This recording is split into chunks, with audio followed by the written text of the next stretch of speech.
આજે તો પાટણમાં એનએસયુએ દ્વારા એક દિવસનું કરવામાં આવ્યું હતું નવરાત્રીનું આયોજન। જય માતાજી મિત્રો, તો ફરી આપણે આવી ગયા છીએ એક નવા વ્લોગ સાથે।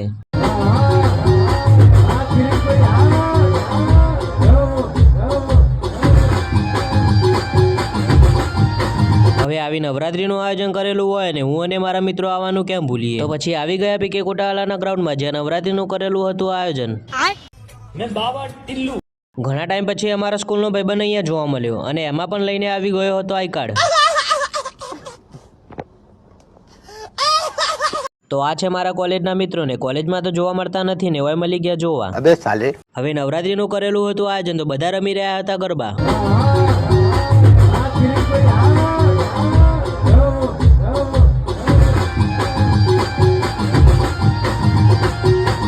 હવે ટ્રેડિશનલ વાળાનો વિભાગ હતો અલગ, કેમ કે ટ્રેડિશનલ કપડા વાળાને આપવાનું હતું ઇનામ।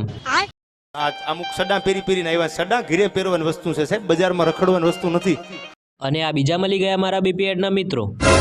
હવે ગરબામાં કેટલી સ્ટાઇલો હોય એ તો અમારા પાટણવાળા જોડે જ શીખવું પડે। હવે શુભમભાઈ કે કોઈ ગરબા રમવા આવે કે ના આવે, હું તો જતો રહીશ એકલો રમવા, અને સાચેમાં આ તો બોકી ગયો।